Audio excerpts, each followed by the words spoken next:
Hi, this is Don McAllister and welcome to another weekly tip video. Although not a brand new app, the Voice Memos application has been given a makeover in iOS 12 and is now also available for Mac OS Mojave. Voice Memos is a great way to quickly take audio recordings which are then synced across your iPhone, your iPad and your Mac via iCloud. Let's take a look starting with the iPhone. So across on my iPhone 8 Plus, let's go ahead and we'll kick off the Voice Memos application. As you can see, it's been redesigned, new modern design, iCloud Sync to keep all your recordings and edits in sync across your devices and more devices. So now available on iPhone, iPad and Mac. There's no application for the Apple Watch, but I would assume that's just a matter of time. Let's just go ahead and say continue. Allow Voice Memos to access your location while you're using the app.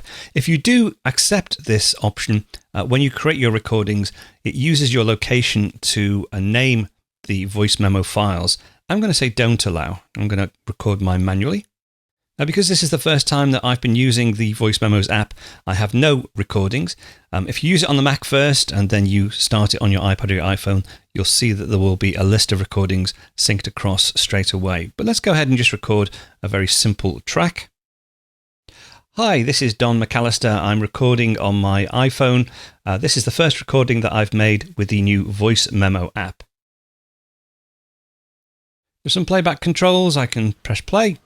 Hi, this is Don McAllister. I can pause, I can jump backwards 15 seconds or forwards 15 seconds. Now it's only a 10-second clip, so that doesn't really have much effect. Go back to the beginning. I can rename this file if I tap on the file name itself. So if I delete this, let's call it Today Test. So that's now renamed.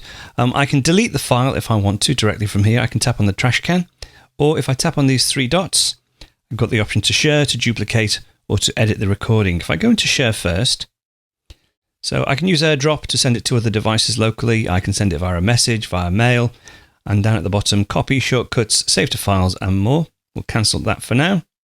I go back to the three dots and say duplicate. So I now have Today Test copy. I could open that one up if I wanted to, but it's the same file. Let's go back into the three dots and let's say edit recording. Various things you can do. You can replace the entire file. You can replace just a portion of the file. You can also trim or delete parts of the file as well. So to trim, I would tap on this control here, and then I would just drag this yellow bar. So this is the beginning of the trim.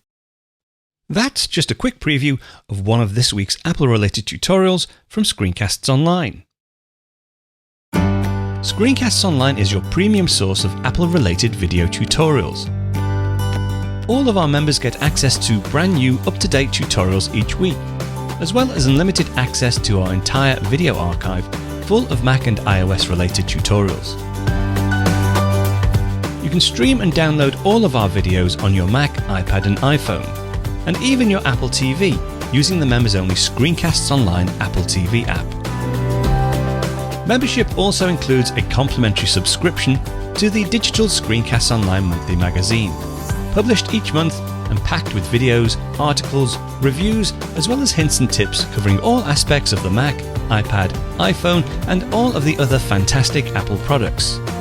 So, if you're ready to start getting the most out of your Apple devices, visit ScreenCastsOnline.com today and become a ScreenCastsOnline member.